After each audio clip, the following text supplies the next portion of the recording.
भारत भूमि को वीरों ने अपने खून से सींचा है, तभी तो ये भूमि सोने की चिड़िया बनी। महान गुरु चाणक्य ने अपने परम शिष्य चंद्रगुप्त को मगध साम्राज्य का महाराजाधिराज बनवाकर संपूर्ण भारत खंड को अखंड भारत बनवाया। वही चंद्रगुप्त जैसे वीर की वीरता से भारत भूमि ने अखंड विस्तार किया। मौर्य शासकों के काल में भारत अपनी बुलंदियों पर पहुंचा। इनके बाद के शासकों से होते हुए यह सत्ता सम्राट अशोक के हाथों में आई। सम्राट अशोक बहुत ही वीर पराक्रमी और हठी योद्धा सिद्ध हुए। इनका शुरुआती जीवन क्रूरता से बीता। इसी क्रूरता की वजह से भारत भूमि विश्व भर में पूजी जाने लगी। भारत का व्यापार, धर्म और समृद्धि अपने उत्कर्ष पर पहुंचने लगी। पर इतने महान और कुशल योद्धा सम्राट अशोक ने कलिंग के उस महाविनाशी युद्ध के बाद बौद्ध धर्म अपना लिया और शांति के मार्ग पर बौद्ध धर्म के प्रचार की ओर बढ़ने लगे। पर शांति से शासन को मजबूती नहीं दी जा सकती। सम्राट अशोक और उसके बाद के शासकों के बौद्ध प्रचार से भारतीय धर्म खतरे में आने लग गया। लोग राजाओं के डर से बौद्ध धर्म अपनाने लग गए। भारत की हजारों सालों से जमाई हुई सनातन धर्म व्यवस्था मिटने लगी।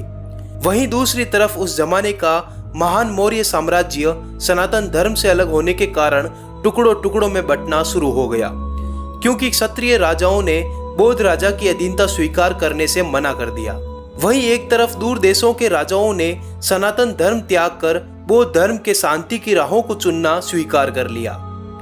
क्षत्रिय अब तलवारों को छोड़ केसरिया वस्त्रों में भिक्षुओं के रूप में शांति के गीत गाने लग गए। भगवान बुद्ध के संदेशों को दुनिया के हर राष्ट्र तक पहुंचाने के लिए राजाओं ने धन देना शुरू कर दिया। यह कुछ हद तक सही भी था कि भारत का धर्म दुनिया पर छाएगा, पर एक राष्ट्र के तौर पर देखें तो सुरक्षा को खतरे में डालने वाला कदम सिद्ध होने लगा।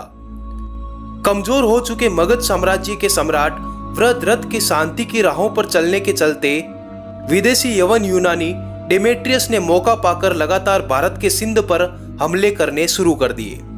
इन भयंकर हमलों का जवाब देना बौद्ध शासकों के लिए भारी पड़ रहा था। मौर्य साम्राज्य चारों तरफ से शत्रुओं से गिर चुका था। विदेशियों की नजरें भारत की अकूत अपार दौलत पर थी, जिसे बचाने के लिए भारत को अब एक वीर पराक्रमी महावीर की जरूरत महसूस होने लगी। ऐसे वीर योद्धा की जो वैदिक धर्म की पुनः स्थापना करे और शांति को छोड़ तलवार को स्वीकारते हुए युद्ध का शंखनाद करे। ऐसे योद्धा की जो अपने देश, धर्म, धन और समाज की रक्षा करे। और इसी के साथ एक वीर बाहुबली योद्धा का जन्म हुआ, जिसने शांति से पहले तलवार को चुना, जिसने धर्म से पहले स्वाभिमान को चुना। वैदिक धर्म का पतन होते देख उसकी नसों में लहू उफान मार रहा था। मगध के साम्राज्य की ईंटें हिलाकर रख देने की कुव्वत रखने वाले उस पराक्रमी योद्धा का नाम था सम्राट पुष्यमित्र शुंग। पुष्यमित्र शुंग के बारे में मैं आपको कुछ बता दूं। पुष्यमित्र ने मगध के सम्राट को मारकर खुद मगध के सम्राट बनकर ब्राह्मण वंश की नींव रखी। बौद्ध धर्म के कट्टर दुश्मन पुष्यमित्र ने 84,000 बौद्ध मंदिरों को तोड़ डाला। पश्चिम से विदेशी यवनों की सेनाओं का वजूद हिलाकर रख दिया। वैदिक धर्म के उत्थान के लिए क्षत्रियों को सत्ता पर काबिज करवाया। जब भारत विदेशी आक्रमणों की आंधी में जल रहा था, तब ये एकमात्र योद्धा बनकर उठा।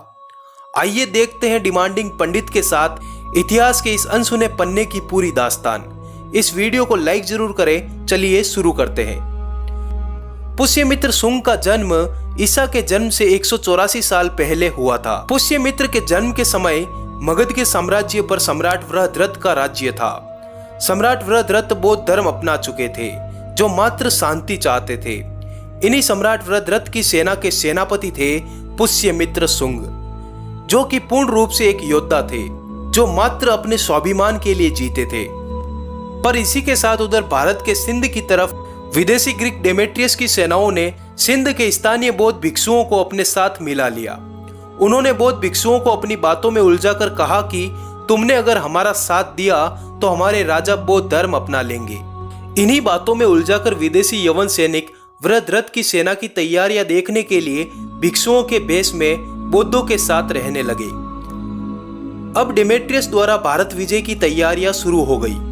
बौद्ध भिक्षु ग्रीक सैनिकों को भिक्षुओं के वेश में अपने मठों में पनाह देने लगे, पर ये बहरूपीय ग्रीक भिक्षु अपने साथ हथियार भी छुपाने लगे। इसी बात के समाचार पहुंचे मगध के सम्राट वृद्धरथ के पास, पर उन्होंने इस बात को वक्त पे छोड़ दिया और कहा कि वक्त आने पर जवाब दिया जाएगा। इस पर सेनापति पुष्यमित्र शुंग गुस्से से लाल होने लगे। उन्होंने क्रोध भरे स्वरों से कहा, हे राजन, आज्ञा दे, अभी इन बौद्धों की बस्तियों को उजाड़ दूं। इनका इतना दुस्साहस कैसे हो सकता है कि हमें ललकार दे सके। आज्ञा दे, जिसने मगध साम्राज्य से विश्वासघात किया उसकी नस्लें मिटा दी जाए। पर वृद्धरथ ने ऐसा करने से पुष्यमित्र को मना कर दिया। इस पर पुष्यमित्र शुंग कई वर्षों से वैदिक धर्म के अपमान की अपने अंदर जल रही ज्वाला को पेश करते हुए कहा कि मगध की सेना मगध के सेनापति के पीछे है, किसी सम्राट के पीछे नहीं। मैं बौद्धों के शिविरों में छुपे विदेशी ग्रीकों पर हमला करूंगा और जरूर करूंगा, भले ही मुझे मगध के सम्राट के विपरीत ही क्यों ना जाना पड़े। इस पर सम्राट के आदेश के विरुद्ध पुष्यमित्र ने सेना तैयार की और निकल पड़े सिंध की तरफ। सिंध के बौद्धों के शिविरों पर पुष्यमित्र का यह पहला हमला था, जो अत्यंत ही क्रूर सिद्ध हुआ।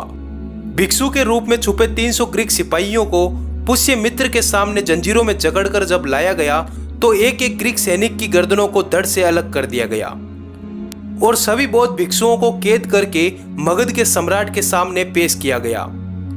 यही पुष्यमित्र ने मगध के सम्राट को तलवार सौंपते हुए कहा, हे राजन, अपने क्षत्रिय धर्म का पालन करो।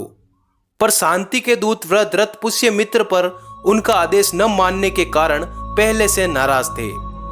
उन्होंने पुष्यमित्र को अपनी सभाओं से निष्कासित कर दिया। यहीं से पुष्यमित्र के क्रोध की ज्वाला फूट पड़ी। यहीं से पुष्यमित्र अपनी जनेऊ उतारकर तलवार को अपना साथी चुन चुके थे। एक दिन वृद्धरथ अपनी सेना के साथ थे, तभी पुष्यमित्र अपनी सेना के साथ वहां पहुंच गए और दोनों के बीच भारी बहस छिड़ गई। बहस इतनी बढ़ गई कि वृद्धरथ ने पुष्यमित्र पर हमला कर दिया। इसी के जवाब में पुष्यमित्र ने अपनी तलवार निकालकर एक ही वार में वृद्धरथ को 2 टुकड़ों में चीर दिया। यहीं से मौर्य वंश को समाप्त करते हुए पुष्यमित्र ने शुंग वंश की स्थापना की। इसी के साथ पुष्यमित्र ने ललकार देते हुए खुद को मगध का सम्राट घोषित कर दिया। पुष्यमित्र की इसी घोषणा के साथ बौद्ध राजाओं पर मानो अंधकार के काले बादल छा गए। पुष्यमित्र ने सम्राट बनते ही सबसे पहले क्षत्रियों की शुद्धि का काम शुरू किया और अपनी सेनाओं में क्षत्रियों को जोड़ना शुरू कर दिया और इसी सेना के साथ निकल पड़े पश्चिम की तरफ और भयावह हमले के साथ मिनेंडर की सेना पर ऐसा धावा बोला कि मिनेंडर युद्ध का मैदान छोड़कर ही भाग निकला। फिर भी पुष्यमित्र की सेनाओं ने उसका सिंधु नदी के पार तक पीछा किया। यहीं से सालों से शांति के धुन में जी रही मगध की सेनाओं को फिर से नया जोश मिला। उधर पुष्यमित्र शुंग के पुत्र अग्निमित्र ने दूसरी सेना की कमान संभालते हुए दक्षिण के राजा यज्ञसेन पर हमला कर दिया और विदिशा सहित दक्षिण के अधिपति बनकर चारों ओर वैदिक धर्म की पताका फहरा दी। यहीं से आसमानों में फिर से वैदिक धर्म का बिगुल बजने लगा। भारतीय बौद्ध राजाओं को नजरबंद कर दिया गया। सभी राजाओं पर एक छत्र शासन स्थापित करते हुए पुष्यमित्र शुंग ने तेजी से हिंदू धर्म का पुनः विस्तार किया। लगातार जीतों के बाद पुष्यमित्र ने समाप्ति की ओर जा चुके हिंदू वैदिक धर्म को पुनः जीवित करने का काम किया। लाखों बौद्ध बन चुके हिंदुओं को फिर से हिंदू धर्म में लाया गया। पुष्यमित्र शुंग ने 3 बार अश्वमेध यज्ञ करवाते हुए खुद को अखंड भारत का आर्य सम्राट घोषित कर दिया। पुष्यमित्र शुंग ने बौद्ध धर्म के लिए दी जाने वाली राजकीय राशि बंद करवा दी। पुष्यमित्र कुछ हद तक बौद्धों से नफरत रखते थे, क्योंकि उन्होंने देखा कि कैसे बौद्धों ने डेमेट्रियस की सेना का साथ देकर मगध के साम्राज्य को धोखा दिया। इसी कारण से उन्होंने बौद्धों को शरण देना बंद कर दिया। लेकिन कुछ भी हो, अपने 36 वर्षों के शासन के दौरान पुष्यमित्र शुंग ने वैदिक धर्म की संपूर्ण भारत में पताका फहराई और संपूर्ण बौद्ध बन चुके भारत को फिर से वैदिक भारत बनाया। हालांकि कई इतिहासकारों का मानना है कि पुष्यमित्र शुंग बौद्धों के कट्टर दुश्मन थे। उन्होंने 84,000 बौद्ध स्तूपों को तुड़वाया।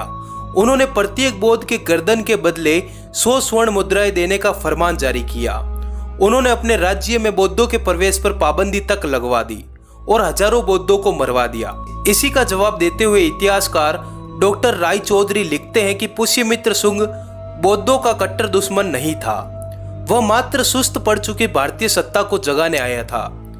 उसके दरबार में भगवती कौशिकी नामक एक बौद्ध नन भी रहती थी। डॉक्टर जॉन मार्शल ने भी यही लिखा कि पुष्यमित्र शुंग ने मात्र सुस्त पड़ चुके बौद्ध राजाओं पर हमला किया, न कि संपूर्ण बौद्धों पर। वीडियो